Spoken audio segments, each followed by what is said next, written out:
Speaker, the British Army Training Unit is known to have killed our people. They are known to have raped our women. They are known to have maimed our people. Mr. Speaker, they are also known for serious environmental degradation. And we understand, Mr. Speaker, even in media, that the BBC is funded by taxpayers' money in Britain, meaning that BBC is funded to push the foreign agenda of the British people internationally, Mr. Speaker. And so we must know, is BBC speaking as a mouthpiece of the government and the people of Britain? Or what is it that the BBC is doing? Could it be an attempt to untwist this country so that they can rescind on the rider that we put on their training of the Batuk units in Kenya, Mr. Speaker, and perpetuate a history of extractive economy, oppressive economy, and exploitative economy in a very unfair trade balance between Kenya and the UK. Mr. Speaker, even as we debate this matter, it is not lost to us that yes, there were unfavorable events that took place in the time and the lead up to the finance bill. But Mr. Speaker, that is not what we are debating. We would like to know for a fact whether what BBC is hearing is connected to the riders that this House put on the training of the British Army training units in Kenya, where we were requiring that any officer of the British Army, if they are found here in Kenya to have killed, to have maimed, to have raped, they should be tried here in the mother soil, as it would happen even for a Kenyan if they were found on, guilty of a criminal offense in the UK. So that, Mr. Speaker, the issues are clear for Kenyans, because we know there are many issues that have happened in the UK, very many issues that have happened elsewhere, but they did not get the media presence that we are seeing being put on this issue of the Kenyan Defense Forces. And I dare say, Mr. Speaker, that I do not speak this in defense of the Kenya Defense Forces.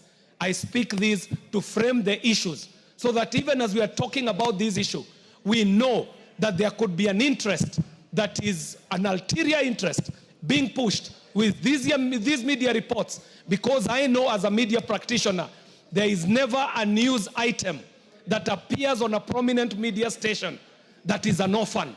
Any media item that comes up on a media station has its own father and it has its own mothers. I thank you very much, Mr. Speaker, and let us look at the agreement that we put down for the British Army to be able to train in Kenya and on Kenyan soil, and the exploitation of our environment, the depletion of our environment, and the cases that we know of human rights abuses that are conducted by the British Army on Kenyan soils. The killing, the maiming, and the raping will not go unnoticed, and we will not keep quiet about this issue. Thank you very much, Mr. Speaker. On the same, Millie? Yes, Millie? Thank you, Mr. Speaker, and I want to thank Honorable Keje for urging that we speak soberly about this issue. And Mr. Speaker, I wish to speak soberly about this issue. And sometimes when you're in leadership, you have to take the road less traveled. And on this issue, I want to take the path less traveled. Mr. Speaker, we lost many young people. And we have very many young people who are traumatized as a consequence of what happened. Mr. Speaker, it is a point in our country that all of us wish never happened, but it happened. Mr. Speaker, I think we have not handled this issue well, and that is why sometimes you find people from outside are coming to document this. If, as Kenya, we were able to acknowledge that things went wrong and we need to fix it, then, Mr. Speaker, even if BBC aired it, it doesn't matter. We have to fix our own problems on our own. We don't have to wait for BBC to tell us there was something wrong. I have a problem with the title that they've given, but which is typical of any media house, because they want it to trend and then want it to, yeah. And because of that, Mr. Speaker, they may have given it that title. But, Mr. Speaker, we have not yet dealt with some of the issues. We have dealt with some, But one of the issues we have not dealt with is the trauma. Mr. Speaker, I said it when Honorable Elachi lost the son. Mr. Speaker, we have a very angry young generation in this country. And part of the anger is on the issues that we are seeing, Mr. Speaker. And we cannot bury our heads in the sand, Mr. Speaker. Mr. Speaker, let Parliament take the lead. And let us find a way of helping these young people to heal. Because, Mr. Speaker, we don't know what may come in the next few months, next year, or whatever. And furthered by the fact that we have very many young people who are jobless, who are frustrated. And if these people, I don't know what their intention is. Their intention could be fuel more harm and whatever. I don't know what their intention is. But from the young people that have spoken, it has actually created more anger. We are taking them back to the path that they would rather not walk again. But they are walking it. And we don't know at what point somebody else will fuel it again. You can't stop the media. Somebody else will fuel that anger again. And so for us to deal with it, let this Parliament take that mandate to deal. When we had post-election violence, Mr. Speaker, I was lucky to be in this Parliament. I think we were with you in that Parliament. Mr. Speaker, we set up a select committee. We walked all over this country. And because as human beings, we have a nature to forget. When we thought we had moved on, I remember in one case, we met a woman whose husband's head had been decapitated. She went to her home with the husband's head.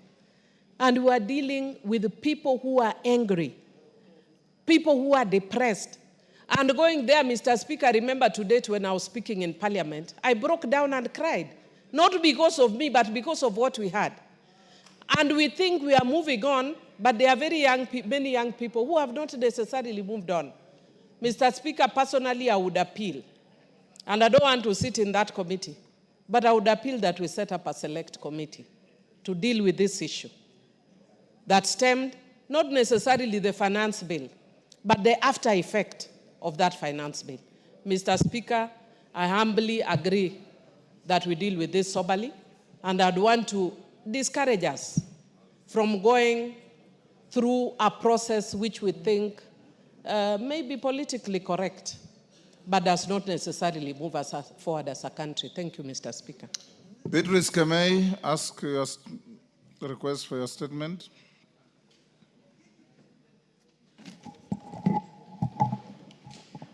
Thank you, Honorable Speaker. I want to request for a statement regarding investigations into escalating cases of femicide and gender-based violence in Kericho County. Honorable Speaker, pursuant to Standing Order 44.2 Part C, I wish to request for a statement from the chairperson of the Departmental Committee on Administration and Internal Security regarding investigations into escalating cases of femicide and gender-based violence in Kericho County. Honorable Speaker, Article 26 of the Constitution guarantees the inalienable right to life to every person, regardless of age, gender, and social status. Additionally, various statutes, including the Sexual Offences Act, Cap 63A, and the Protection Against Domestic Violence Act, Cap 151, place an obligation on the state to prevent, respond to, and provide mechanisms for reporting and prosecuting acts of gender-based violence and femicide. However, the implementation and enforcement of these laws remain inadequate to address the issues. Between July and September 2024, there were 62 reported cases of gender-based violence and femicide in Kericho County. On 14th April 2025, MS Mercy Chelangat, a 27-year-old mother of two from Kapkwen village in Kipkelion West, was allegedly stabbed by her husband during a family reconciliation meeting, an attack which occurred in the presence of other family members. MS Chelangat is currently recovering at the Kericho County Referral Hospital, along with two other family members who were allegedly injured during the incident. On 17th April 2025, barely 3 days later, MS Miriam Chelimo, a 25-year-old woman, mother of 2, who was pregnant, was allegedly attacked by her husband at Kilmori Shopping Center at Kitoi Village. She was rushed to St. Vincent Hospital in Moroni, where she succumbed to her injuries. Honorable Speaker, despite the severity of these incidences and the attackers being known, there have been very few arrests and almost no successful prosecutions. The continued absence of justice violates the right to life, equality, and freedom from discrimination as enshrined in the Constitution. Notably, on 14 February 2024, this House adjourned its business under Standing Order 33